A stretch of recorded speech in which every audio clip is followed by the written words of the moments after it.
Hi, my name is Bluejay Robinson. I'm from Correlated Solutions. We're located in Columbia, South Carolina, and today I'm going to be talking to you about how to use DIC to measure operational deflection shapes as analyzed with window functions. So, real quickly, I'm going to talk about 3D DIC, what it is, how it works, and then I'm going to go into some of our system specifications and how to set the system up. Then I'll actually show you what some data looks like with a couple application examples. After that, I'll kind of tell you what to do with the data and why you think it might be useful. So what is DIC? Well, it's a non-contact measurement way to get strains and deformations on just about any surface on any sample. So all we really need is for two cameras to be pointed at an overlapping location, and as long as we can put a speckle pattern on it, we can get some data out of it. So at the top right image here, you see some asphalt with a natural black and white speckle pattern, which we're able to use. In the bottom right, you can see a typical forming application. Forming limit diagram are typically made out of this kind of data, where we've applied a black and white speckle pattern with some spray paint. So the way it really works is that when we have these two cameras that take an overlapping image of the same speckle pattern, we can actually think of the speckle pattern in the image as being kind of broken up into a bunch of pixels. Now, if we look at individual groups of pixels, which we're going to call subsets, we can think of each subset as a single data point. And if all these subsets kind of overlap a little bit, this is what allows us to get the actual full field data that you typically see with DIC. So data that you see inside these points or these subsets is based on how the speckle pattern moves over time. So if we take an image and we call that image our reference image, and then we take subsequent images of the speckle pattern or the sample undergoing some strain or deformation or rigid motion, which is our test, then we can compare subsequent images to this reference image. And again, we're really comparing individual subsets inside the points to from their deformed locations to their original locations. So in the reference image, we're getting this X, Y, and Z measurement. It's actually a shape measurement of all these different points. So if we're doing the same thing in these deformed images, then we're seeing how these X, Y, and Z locations have moved. That's going to be our deformation. So if we subtract the deformation from our initial shape measurement, that gives us displacements. And once we have these displacements, or these delta L's, we can divide that by our initial lengths, which is what gives us our strains. You can also use this same technique to calculate curvatures, velocities, and accelerations, since we have a steady, predictable frame rate with our cameras. And you can even input your own functions using variables that we can synchronize with our image capture from external sensors, such as load data or strain data from like strain gauges, for example. So right now, low-speed cameras can capture up to about 30 million points in an image, and high-speed cameras can capture up to about 4 million points in an image. And for each data set or each test, we want to come out with about 200 images per test. This slide kind of describes everything that I just mentioned. First, we define our area of interest, we break it down into subsets, and then we look at data within the subsets. So here we're looking at the height of the sample, which is undergoing some tension. It's just kind of a tensile test from a standard dog bone. Later in the test, we can look at displacements, and we can calculate strains from the difference in the two. So just like the low-speed cameras can capture images, high-speed cameras can capture images too, of course.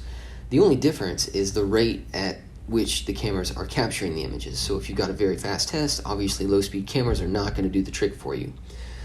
The high-speed cameras are a little bit more expensive, sometimes much larger, bulkier, heavier, and we need to mount them on more robust fixtures like we see on the right. Sometimes they can still be on a tripod, which you see in the center.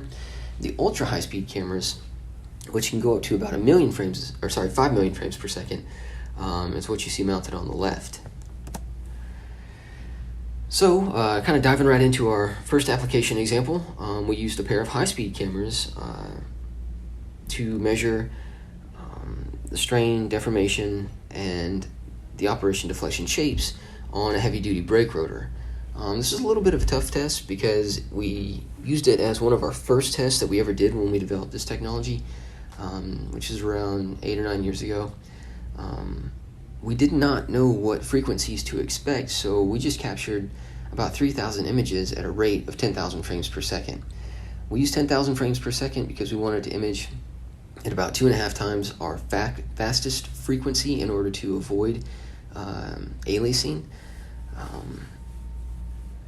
And with an i7 processor inside my PC, I processed those 3,000 images in about 45 minutes. The cool thing about using DIC to measure this particular application is that our acquisition time is very short. We don't need to repeatedly excite the sample, which in this case was just tapping it with a modal hammer from the side. We can just tap it one time, acquire the images, and then move on to the post-processing. The results that you would get out of our system are comparable to what you would see in a laser vibrometer system, but it's going to be much less expensive and more versatile because the strains are already integrated. So this is kind of what a typical setup looks like. We've got our computer connected to the cameras pointed at our sample. We've got some really bright LEDs pointed at the surface of the sample as well. Along with all this other hardware, we're going to give you a set of calibration grids. And when we perform our calibration, we just take some images of the calibration grid, which is a grid of dots rotated about all 3 axes on top of the speckle pattern, or in place of the speckle pattern if possible. So the way that you would really set up any test is just by pointing your cameras at the sample, zooming in with the right focal length lenses, focusing in on the speckle pattern so it looks nice and crisp. And there's a lot of different ways to apply a speckle pattern. You can use spray paint for complex geometries. We have a speckle pattern application kit that you can use for more simple geometries, and if you want, you can even go print out the perfect speckle pattern on some adhesive-backed vinyl and just kind of stick it to the surface of your sample. In any case, once you've got your speckle pattern on there and you've got the cameras pointed at your sample, then you're ready to run the test. You actually hit it or you chirp it. You excite it somehow to get this transient vibration. Once you do that and you record images of the hit or of the excitation, then you've got all these images on the high-speed cameras. What you're going to want to do then is download them from the cameras onto the computer, import those images into the VIC-3D system, and just run them. Get your strains and displacements and shape data, your velocities, in the time domain. Once you have that, you just perform an FFT analysis on the time history of the displacement data, and voila, you've got frequency data. So to explain that in a little bit more detail, when we have this data in the time domain, again, we've got full field data. It's a whole bunch of points. If we look at any one point and extract the information out of there, we can distinctly see 3 different traces, how that point moves in the X, Y, and Z axes. So over time, we're getting displacement data, UV and W, respective to X, Y, and Z. So UV and W are going to be our displacements. Now, once we have this, if we perform an FFT on the time history of the displacement data, we can get a really high resolution graph of what these points are doing in the frequency domain. So on average, we can turn any signal into this. And that's what allows us to get really nice looking full field data that we're just going to call the operation deflection shapes. Right now we're not recording any dampen data or anything like that, but we do get acceleration and strain data as a bonus. So when we performed our test on the brake rotor, we got 3 really distinct, nice looking frequency peaks at 120 hertz, 932 hertz, and 2087 hertz. As you would expect, the highest frequency response provided the lowest amplitude, which is cool. This is 25 nanometers. It's really tiny. this is what each one of those shapes look like.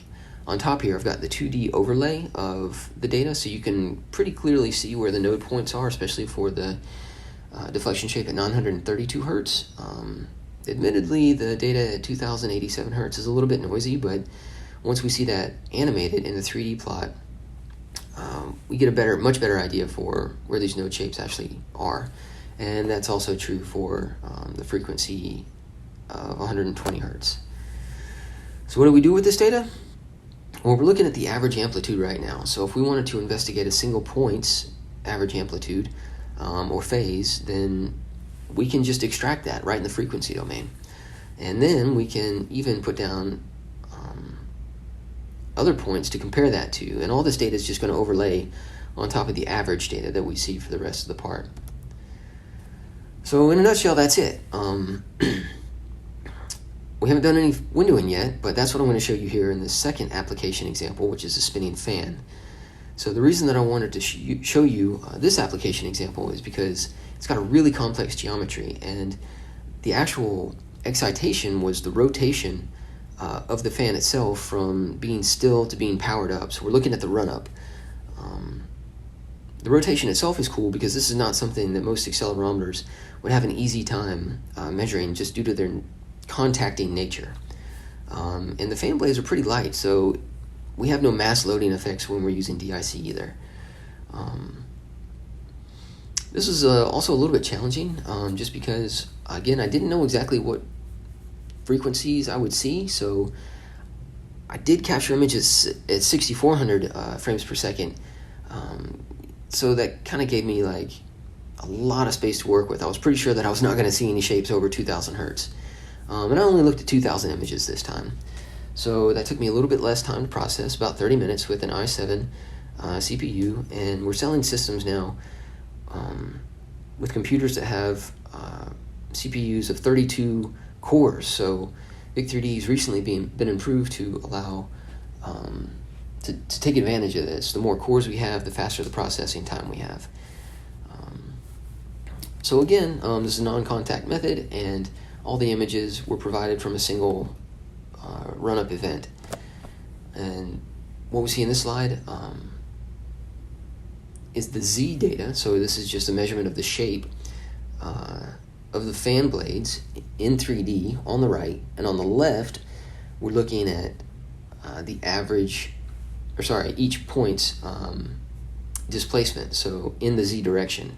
Now if we extract the average and we plot that against our images, we can see that the fan is not really moving a lot, but when it is moving, it's a cyclic movement. It's up and down towards the cameras and away from the cameras. So if we perform our FFT on the time history of all those displacements, and we're still looking at W here, which is again in the Z direction, with no window, we get some really beautiful peaks, but they're all really small. They're between like 33 and 550 hertz, so that's good. That's what we expect. I've highlighted just 5 of those peaks that we can look at in a little bit more detail. So if we zoom in and highlight that, then now I'm showing you 2D data overlaid on top of the original image. So we can see some really nice shapes for each of these 5 frequencies. If we just focus on the frequency of 556.3 hertz, I've resized this window a little bit to make the peak a little bit more obvious, and you can see we've got kind of a double peak here. So if we zoom in at the highest point on the peak with no window at 556.3 hertz, again we're looking at the shape that the fan is undergoing at that frequency. So we're looking at the average amplitude here. And on the right, that's in 3D, and on the left, I've got that same data overlaid on top of the fan in 2D. Now, if we perform the same analysis, except we apply a Han window to it, then we can see that our frequency is slightly shifted to the left to 546.5 hertz. The amplitude of that shape has also gone down a little bit from 350 nanometers to about 200 nanometers. But the shape is still relatively the same. If we perform the same analysis again with a Hamming window, we see that the frequency is shifted to 546.5 hertz again, and we've got basically the same shape. So there's not a huge difference between the Han and Hamming windows in this case. So that's cool. That's one of Vic3D's most recent developments, and we have done experiments like this, measurements I should say, on lots of other samples. Here I show a rotating tire, a cantilevered beam, a turbine blade, and a mounted model jet on top of a shaker. So what do you do with all this data? Well, you want to pair it with other data. We can import external sensors via BNCs at plus or minus 10 volts. Once we have that, we can export all that stuff, and we can do that in the time domain or the frequency domain. So depending on the cameras that we have that we're using, we can get our system cost down to about $100,000, and that'll put you at around 2,500 hertz or 2,500 frames a second. So that'll get you down to around 1,000 hertz. Again, acquisition and post-processing can be in the minutes. Our strain resolution is typically around 20 microstrain. Surface geometry really isn't a problem as long as both cameras can see the speckle pattern, and we can get a ton of data points. It's all full field. I've talked a little bit about the comparison between our system and laser Doppler vibrometer systems. This slide kind of summarizes that. And so this also kind of summarizes some of the more important aspects or specifications of our system, but we want to sell it as a turnkey system so you get all the hardware and software that you need. We come on site for a 2-day training seminar, give you 1 year of support, and all the hardware has a 2-year warranty. To get more information about the patented Vic3D FFT system with windowing, I encourage you to send me an email or just give us a call so we can discuss your application in more detail. Once we know more about your project, we can provide an on-site demonstration of our system. You can also check out our growing online library of DIC training videos and instructional videos at correlatedsolutions.com. Also, we're really proud of the fact that Correlated Solutions co-founders Hubert Schreier and Michael Sutton literally helped write the book on DIC technology. We've also heavily contributed to the International Digital Image Correlation Society DIC guide, titled Good Practices Guide to Digital Image Correlation, and that's available for free online too. We'll put that link in the comment section below. Well, that's all I have. I appreciate you taking some time with us today. We look forward to working with you in the future. Thanks.